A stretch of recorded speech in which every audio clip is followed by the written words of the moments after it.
Como que pode uma montadora que tem carros que não são bons de segurança, tem um acabamento assim questionável, vender tanto aqui no Brasil? Afinal, por que que a Fiat é a montadora que parece que entende mais os brasileiros? Por que que vende tanto assim? Bora pro vídeo tentar entender. Mas se você quiser comprar qualquer carro usado seminovo Fiat ou qualquer outra marca, não deixe de pelo menos colocar placa no site ou no aplicativo da Olho no Carro e fazer uma consulta veicular completa, porque assim você foge de muitas furadas. Você pode ver se o carro tem pendência com justiça, passagem, leilão, sinistros e muito mais que podem levar a você a fazer um péssimo negócio. E usando o cupom do canal Meu Carro, você ganha 15% de desconto. Tem link aqui embaixo no vídeo, na descrição. Tem QR Code, ou só você colocar lá no aplicativo para Android ou iPhone ou no computador o cupom Meu Carro. Fala aí, tudo beleza? Meu nome é Vinícius e sejam bem-vindos para mais um vídeo aqui no canal. Fica até o final do vídeo porque ficou muito bacana. E se você for novo por aqui, considere se inscrever no canal, tamo junto. E vamos lá, pessoal, a Fiat, líder atual de mercado. Vamos conferir tudo agora para você tentar entender junto comigo, mas antes vamos começar aí a falar de um breve histórico da Fiat para você conseguir se situar. E realmente a montadora é histórica e tradicional aqui no Brasil. Vamos lá. A Fiat Automóveis Sociedade Anônima chegou ao Brasil em 1973, como parte da estratégia da montadora italiana Fiat para expandir a sua atuação na América Latina. A empresa escolheu a cidade de Betim, em Minas Gerais, para construir a sua primeira fábrica no Brasil, uma decisão estratégica por estar próximo a centros industriais e ter incentivos do governo na época. A produção nacional começou em 1976 com o Fiat 147, o primeiro carro da marca feito no Brasil. O modelo foi pioneiro e símbolo de inovação para a indústria automotiva nacional e que, apesar das piadas infames de época, como Fiat, fui iludido, agora é tarde, a galera aí das antigas vai se lembrar dessas piadas, né? Falando que o Fiat 147 era bomba, que não prestava, mas apesar disso, a marca começou a se consolidar aqui no Brasil. Nas décadas seguintes, a Fiat cresceu bastante no país, principalmente graças a modelos que superaram o antigo Fiat 147, como os populares Uno, Elba, Palio, Siena, Strada e mais recentemente o Argo, Pulse, Mobi e o crossover Fastback. E a sua picape Strada, que é líder de vendas em seu segmento por muitos anos, sendo um produto imbatível na sua categoria. Inclusive, pessoal, a linha Palio que ajudou a consolidar a Fiat aqui no Brasil, com seus derivados. Teve o Palio Hatchback, o Palio Sedan Compacto, que era o Siena, a perua do Palio, que era a Fiat Palio Weekend, e, como já falei, a Strada, que se consolidou como líder de mercado por muitos anos. E claro, né, não podia deixar de falar do seu icônico Fiat Uno, que virou lenda na internet, símbolo de robustez mecânica e simplicidade extrema, um verdadeiro tanque de guerra. Mas atualmente a Fiat faz parte do grupo Stellantis, formado pela fusão da Fiat Chrysler com o grupo PSA, Peugeot Citroën, e continua sendo uma das marcas mais vendidas no Brasil, com forte presença no mercado de veículos de passeio e comerciais leves. Mas a história da Fiat também teve altos e baixos aqui no Brasil, como a sua famosa maldição com carros médios. Tudo começou no passado quando a Fiat trouxe o Tempra para cá, que era um sedã médio muito bom. E apesar de na época ter tido uma boa aceitação e números bons de venda, o carro ficou com fama de bomba, pessoal, principalmente porque ele era mais tecnológico do que a época aqui no Brasil, ou seja, um carro à frente do seu tempo. E aí o tempo foi passando, o pessoal até hoje fica falando que o Tempra é a mãe do Fiat Marea, etc e tal. Mas tivemos também depois o Fiat Tipo, que era um hatch médio que não cai da cadeira.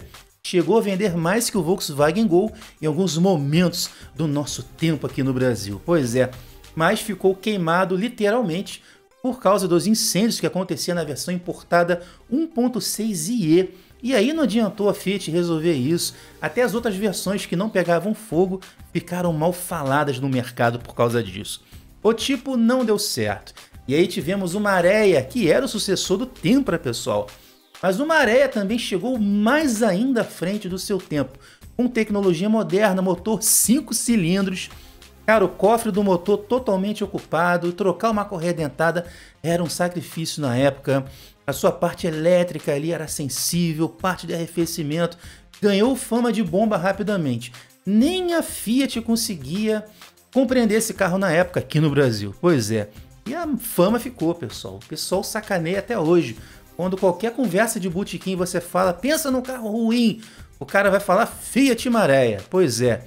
E tivemos o sucessor do Fiat Tipo, que foi o Marea Hatchback, que era o Fiat Brava, e também ficou queimado no mercado. Engraçado. Depois tivemos o excelente Fiat Stilo, que teve uma versão com icônico motor de Marea, também não deu muito certo, apesar de ser um excelente carro. E por último tivemos o Fiat Bravo e o Fiat Linea, que também não deram muito certo mercadologicamente. A maldição da Fiat com carros médios perdurou durante muito tempo, e hoje a marca não investe mais em carros desse segmento propriamente dito. Mas a Fiat teve culpa no cartório também, porque insistiu durante muito tempo naquele câmbio das Arábias, o Dualogic, que era o câmbio robotizado de embreagem simples, e depois se chamou Dualogic Plus e finalmente GSR, até que poucos anos atrás equipavam Mob, Argo e Cronos. Pois é, a Fiat errou muito com esse lance do câmbio, que ajudou a detonar carros muito bons, como o Linea e o Bravo, por exemplo. Mas apesar dos pesares, a Fiat, como falei para vocês antes aí, não conseguiu se consolidar aqui no Brasil vendendo produtos mais de alto nível, como carros médios, e sim conseguiu conquistar o brasileiro com seus carros simples, populares, baratos de manter e muito robustos, como até hoje tem feito. Eu sei que os carros estão muito caros, afinal o Fiat Mobi já está batendo ali em R$80 mil a versão de entrada, pois é. O Cronos mais barato passa de R$100 mil na versão mais barata. E o Argo já está chegando nesse nível aí, mas tivemos vários sucessos, como o Mobi, que vende bastante para a empresa, o Fiat Argo, que demorou um pouco a se consolidar e era sim o sucessor do Palio, não declarado pela Fiat, o novo Palio, não é mesmo?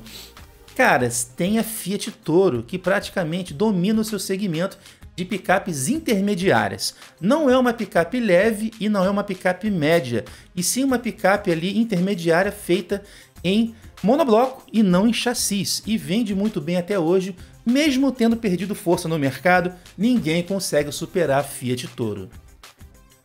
Bem, pessoal, e para a gente engrossar o nosso caldo aqui de informações e fatos, vamos lá na Fenabrave pegar os relatórios para ver aí os anos que a Fiat foi líder de mercado, para você ver como que a Fiat sempre foi um monstro de vendas aqui no Brasil. Taca na tela, vamos lá. Com 736.917 carros emplacados em 2009, a Fiat liderou o mercado ficando na frente de Volkswagen e Chevrolet, respectivamente. Naquele ano, o carro mais emplacado da Fiat no Brasil foi o Palio, com 203.736 emplacamentos. Chegamos em 2010 e a Fiat bateu um novo recorde. Com 759.954 carros emplacados, a Fiat liderou o mercado ficando novamente na frente de Volkswagen e Chevrolet, respectivamente. E naquele ano o carro mais emplacado da marca foi o Uno, com 229.108 emplacamentos. O Uno ficou impulsionado pelas vendas graças à sua nova geração, o famoso Uno quadrado arredondado. Em 2011, novamente, com 754.042 emplacamentos, a Fiat liderou de novo o mercado, ficando na frente de Volkswagen e Chevrolet, respectivamente. Naquele ano, o carro da marca mais emplacado foi, de novo, o Fiat Uno, com 273.552 emplacamentos. Em 2012, a Fiat bateu um recorde absoluto de vendas e continuou líder, com 838.189 emplacamentos, liderando novamente o mercado na frente de Volkswagen e Chevrolet, respectivamente. E mais uma vez, o carro da marca mais emplacado naquele ano foi o Fiat Uno. Para não ficar tão chato, eu vou resumir brevemente os outros anos que a Fiat foi líder de mercado. Vamos lá. Em 2013, a Fiat liderou com 762.984 emplacamentos. Em 2014, com 698.210 emplacamentos. Em 2015, que foi o último ano de liderança seguida da Fiat, teve 436.879 emplacamentos. Eu não sei se você reparou que com o andar da carruagem, ao longo dos anos, os emplacamentos foram diminuindo, mesmo que a marca se manteve líder, e as outras também diminuíram. Isso daí já era um pequeno presságio da nova estratégia das montadoras que eu canso de falar aqui no canal, que trocavam uma produção maior por menos volume de vendas, no caso. Preferia vender menos carros com preços mais altos. E desde então os carros têm aumentado de preço enlouquecidamente. Olha onde nós chegamos. Afinal, é mais vantajoso para elas vender menos, cobrando mais caro. E vamos continuar aqui porque em 2016 a Fiat perdeu a liderança para a Chevrolet. E em 2018 caiu para a terceira colocação do ranking geral. Isso porque tem uma explicação, pessoal. Em 2017 o Palio saiu de linha e o Palio vendia bastante carro, ainda mais naquela versão de entrada ali, Economy, coisa e tal. Até então a Fiat se mantinha como vice-líder, né? Mas caiu para terceiro lugar. Porém, em 2021 retomou o seu lugar no pódio como a marca mais vendida do Brasil. Se liga aí. Em 2021, a Fiat retomou a liderança de mercado com 430.938 emplacamentos. E naquele ano, o seu carro mais vendido foi a Strada, com 109.112 emplacamentos. 2022, a Fiat fincou os pés da liderança e não sai de lá por nada, emplacando 430.213 carros. E novamente, a Strada foi o carro mais vendido da Fiat no Brasil. 2023 continuou líder absoluta, emplacando 475.527 carros, e a Strada se mantinha como o carro mais vendido. E a marca voltou a se superar, feito esse que não fazia desde 2015, a vender mais carros por aqui. Mesmo assim, não bateu aquele recorde de mais de 830 mil carros, porque a estratégia mudou, né? Em 2024, mantendo a liderança de sempre, a Fiat teve 521.304 emplacamentos. E, novamente, a Fiat Strada foi o líder de vendas geral e o carro mais vendido da marca no país. E agora, em 2025, com números acumulados até o mês de março, a Fiat se mantém líder de mercado, com 110.594 emplacamentos até então. E o carro mais vendido da marca, adivinha? Fiat Strada. A trajetória da Fiat aqui no Brasil realmente é impressionante. Frisando novamente, em 2012 a montadora bateu um recorde bizarro. Só ela emplacou mais de 830 mil carros naquele ano. Meus amigos, quase 1 milhão de carros, né?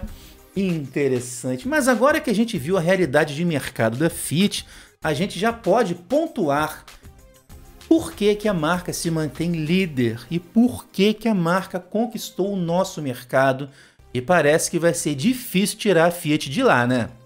Mas antes, rapidamente, vamos no site da Fiat para você ver comigo quais são os carros que a marca oferece hoje no nosso mercado nacional. Taca na tela, vamos lá. Estamos aí na tela da Fiat, vamos lá no menu de carros e conhecer o que que eles têm, pessoal. Eles têm o Fiat Titano, que é uma picape média, né, white label, assim digamos, que é uma picape chinesa feita com a marca da Fiat, vendida aqui, não é fabricada no Brasil. Temos o Fastback Abarth, que é a versão esportivada do Fiat Fastback. Temos o Pulse Abarth, que é uma versão esportivada do Fiat Pulse, com motor 1.3 turbo. Temos o Fiat 500e, que é uma versão elétrica do Fiat 500, também importado. O Fiat Mobi, que te falei que custa quase 80 mil reais a versão de acesso. Fiat Argo, temos o Fiat Cronos, o próprio Pulse, Fastback, Strada, Toro, Fiorino, Scudo, que é aquele furgão, e a Ducato, que é uma van.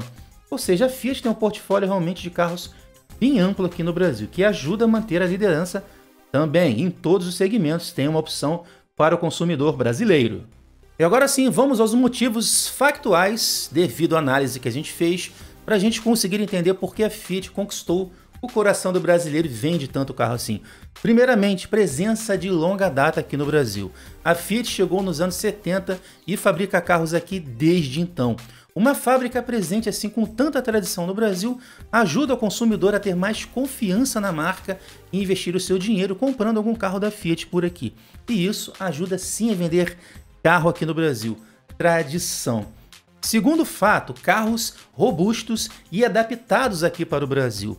A Fiat sempre fez carros aí que são muito baratos de manter, carros que aguentam o tranco. Do Uno para cá, cara, é imbatível, né, pessoal? Claro que tem algumas nuances ali, teve o lance dos carros médios, mas no geral, aonde a marca se consolidou nesse segmento de carros mais de entrada, são carros robustos, baratos de manter e adequados para o nosso país também, com suspensão também bem resistente, um conforto razoável, espaço interno ok, uma ergonomia também bem ok, que o brasileiro gosta. Ou seja, a Fiat foi na onda do brasileiro. Por isso que conquistou esse mercado de uma forma tão consistente e duradoura.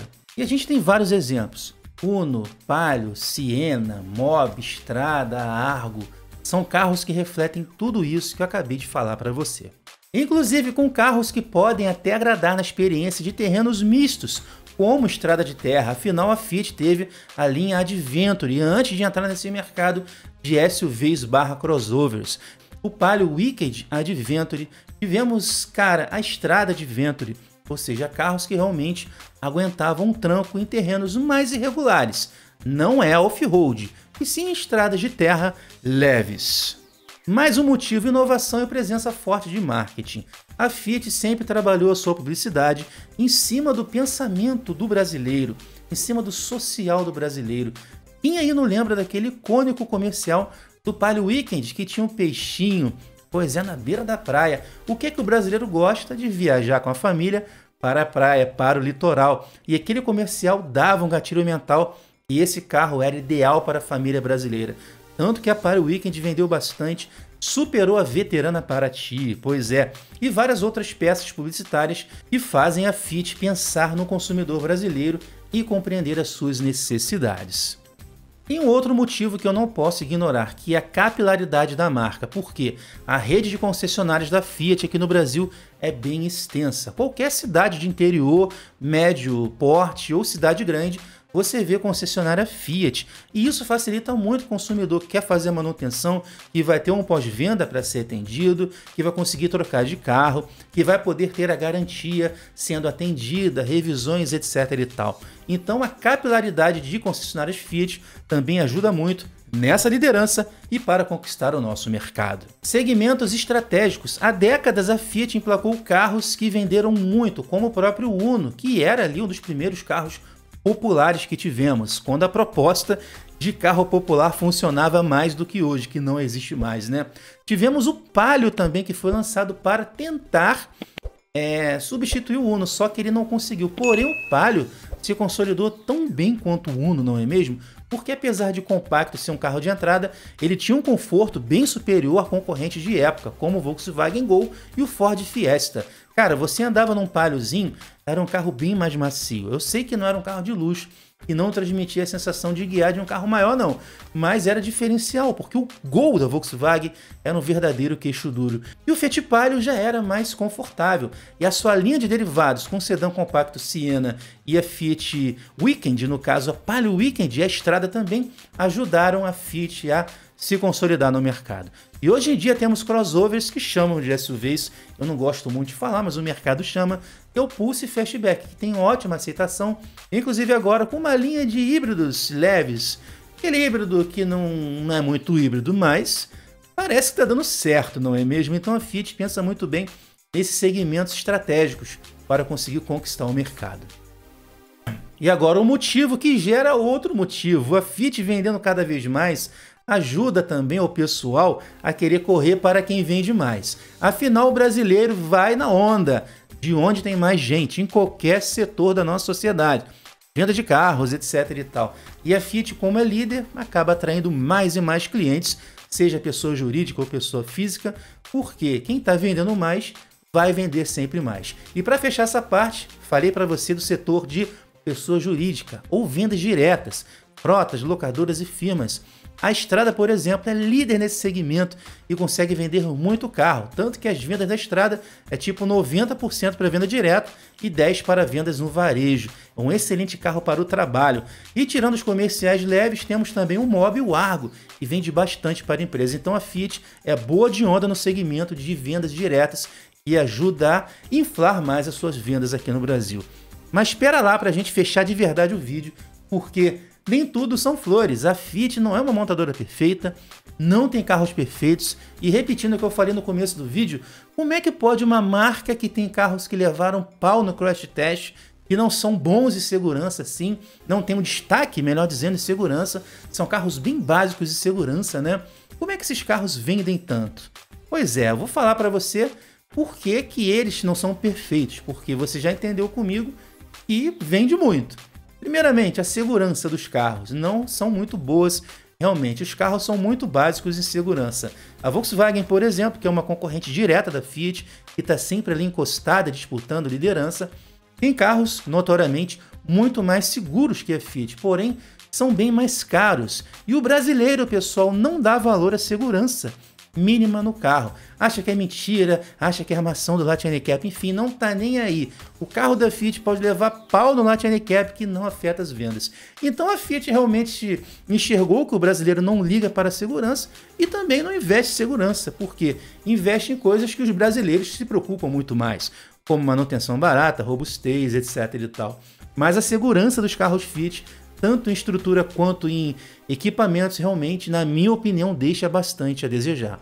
Um outro fato é o acabamento, pessoal. O acabamento de carros da Fiat é aquele mais simplório possível. Tudo bem que a Volkswagen às vezes supera nesse quesito aí do plástico duro, mas a Fiat não fica para trás não. Porém, é mais um quesito que o brasileiro não se importa. Afinal, quem vai deitar no painel, quem vai ficar debruçado no forro de porta? É assim que o brasileiro comum se comporta. E a Fiat sabe disso, e não tá nem aí também para acabamento. Pois é, fazer o quê? O que importa é vender carro, não é mesmo? Mas é isso aí, eu espero que você tenha gostado de mais um vídeo aqui no canal. Conseguimos entender por que a Fiat é líder de mercado, por que a Fiat consegue compreender o nosso mercado brasileiro, mesmo sem ser marca de carros perfeitos, que tem falhas, na minha opinião, que são bem consideráveis. Como já te falei, agora larga o aço nos comentários o que você acha. Você tem o Fiat, você teve uma boa experiência com a Fiat, não quer Fiat nem pintada de ouro? Dá sua opinião aí nos comentários, compartilha esse vídeo com todo mundo. Você conhece grupos, WhatsApp, redes sociais, me siga nas redes sociais, deixa aquele seu like para ajudar o nosso canal aqui no YouTube. E se você for novo aqui no canal, considere se inscrever e ativar o sininho das notificações para receber novidades e vídeos novos também. E se você curte videogames antigos, conheça o meu segundo canal de videogames antigos, o Videogame Lifestyle.